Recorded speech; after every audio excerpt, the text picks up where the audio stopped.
This is the part where I'm meant to say Ray Suarez has been a leading journalist for 35 years, nearly 4 decades in the business. But what I'm really thinking as I'm sitting here across from you is when I was growing up, there was Warner Saunders and there was Ray Suarez. And that's all that news meant in my house. My grandmother was a CBS person, so we watched Rather on in the National, and then we switched the channel, and it was all about YouTube. So I'm going to just preface everything by saying this is really cool for me to be able to sit down with you and talk for a little while. Well, thank you. And, you know, it's less than cool to have grown-up-ass people say, when I was a little boy, I watched you on television. But that's totally okay. I wasn't a little boy, but it was a formative experience for me to see you guys working at the level that you were and delivering the kind of stories in a city like Chicago that is such a big news place. And it really made an impression for me to see people who look like you guys. Well, thank you. It's great to hear. It's great to hear. And all kidding aside, it is a remarkable thing to now run into people who are not, you know, they're not in J school. They're mid-career who say, I saw you, I watched you when you were on Channel 5. Yeah. I listened to you every day when you were on the radio. I saw you every night on the NewsHour. And they are kind and gracious and generous with their praise, and it's a wonderful thing to live long enough to get that. But to work long enough, number one, because seeing you let people know that it was possible. But I remember watching an interview with you saying growing up here in New York City at a time where there were 1 million Latino people, and having that canvas of local news be as white as if you were down in Poughkeepsie or Arizona or somewhere where those numbers weren't there. There started to be the first generation of on-air people at the owned and operated stations here. People like J.J. Rodriguez and others. I was already a teenager when that started happening. And those guys deserve a lot of credit because they kept their stations honest in covering communities of interest that were routinely ignored or only covered on a crime beat.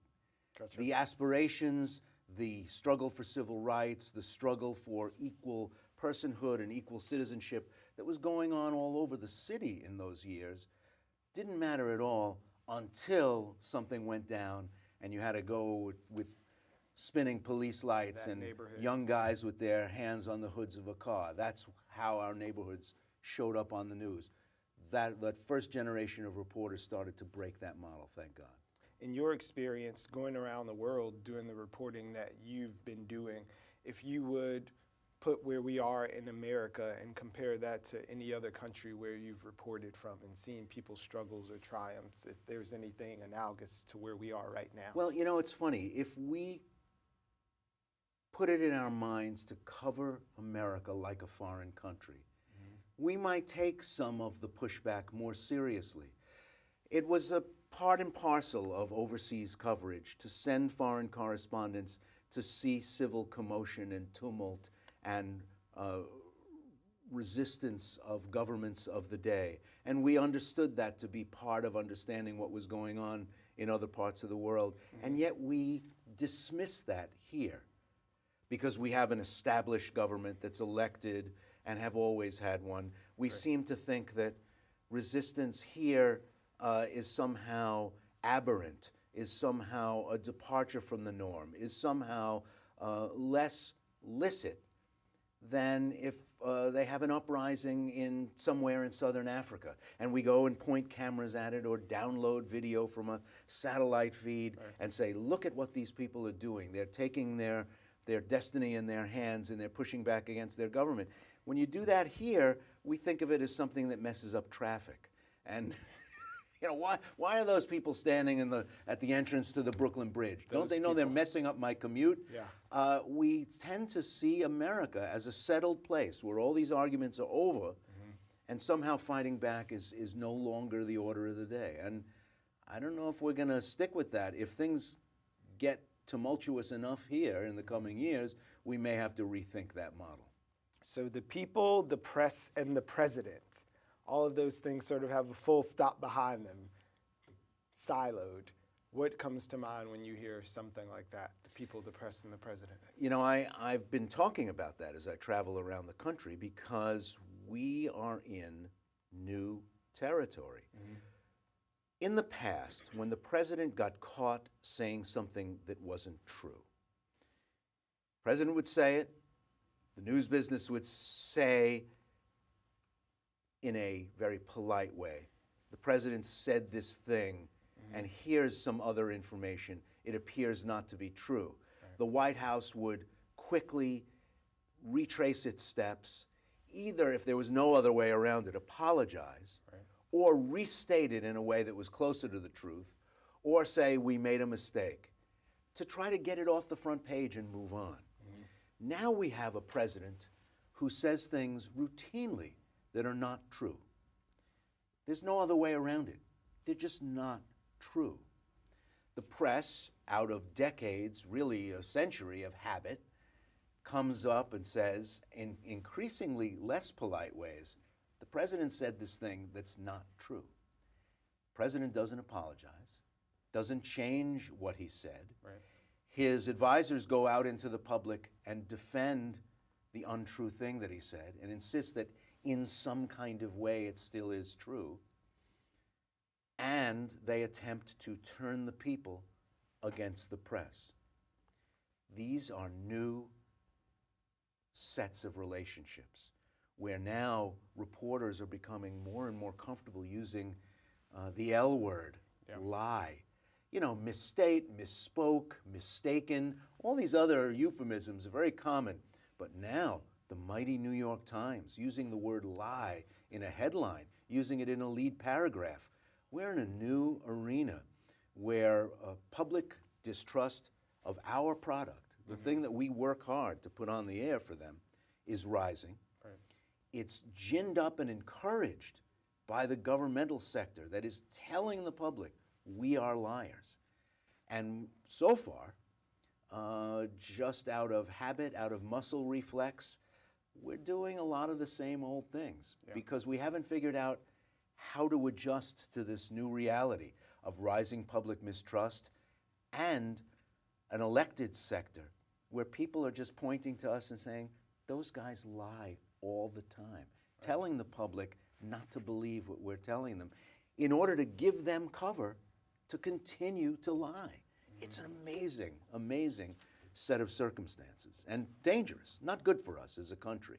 So in going from that continuum from the falsehood to the lie, with your understanding of the newsrooms that you've been around for almost 4 decades now, how does the reality of the newsroom jibe with this, what they hope to present as prevailing notion that they're liars and it's false news and there's liberal bias and it's completely made up? The business has to catch up.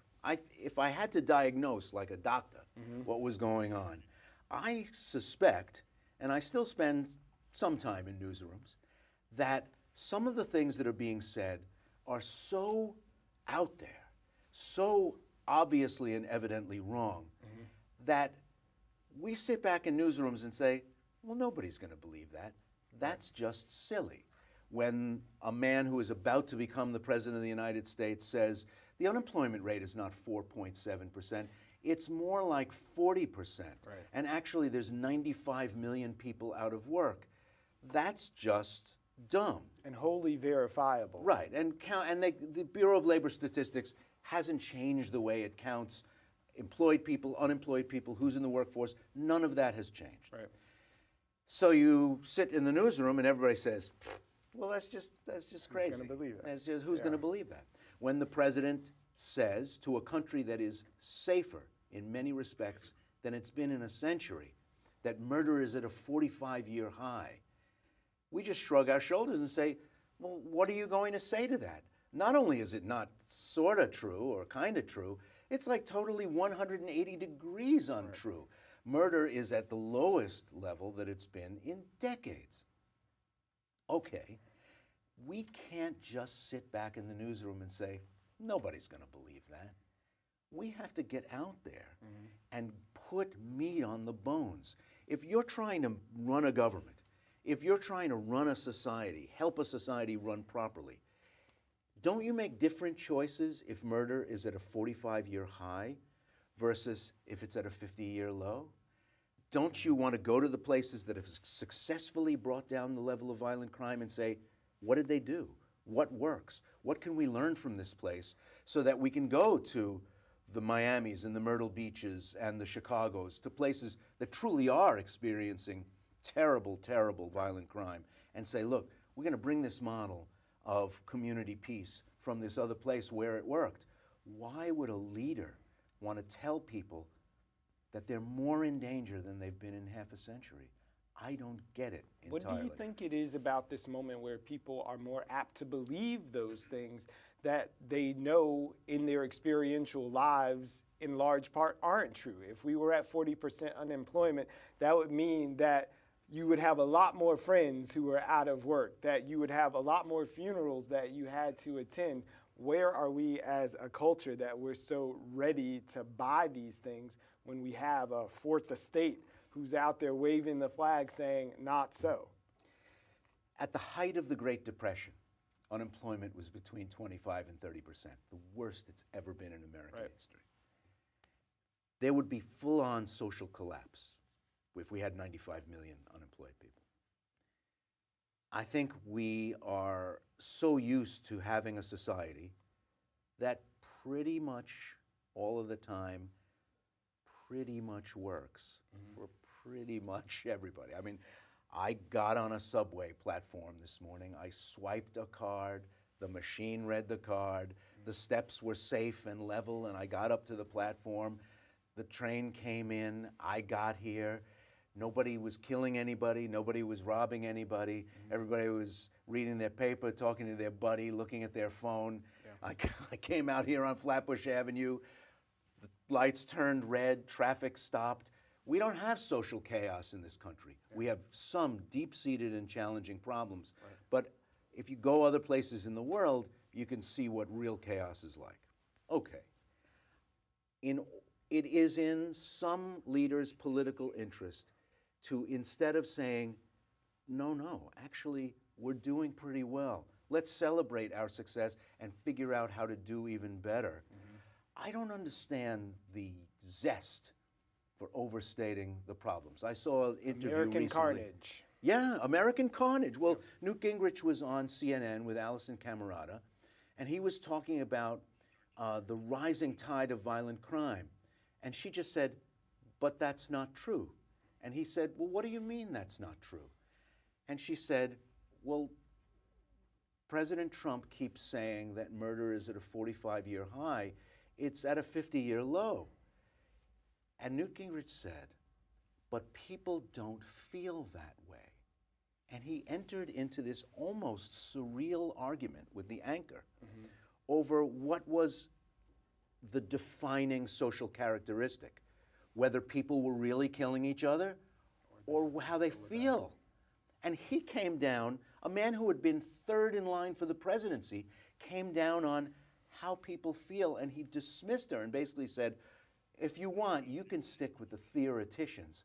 I'll go where people feel. Well, that's about winning elections rather than running a coherent society. Apparently, those are two different tasks.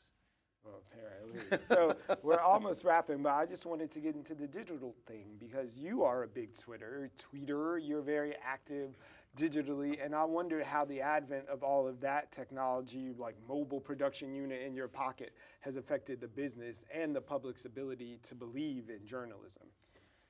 Because everybody thinks they can be a journalist in some way, a disseminator of facts, ideas, impressions, picking up content from here and shooting it to all their friends. It has lowered the bar of entry to everybody into the information marketplace, but it's also created the illusion that everybody can do it, that there is actually nothing you know how to do. You have no set of skills that have been cultivated over time, things you've learned how to do well.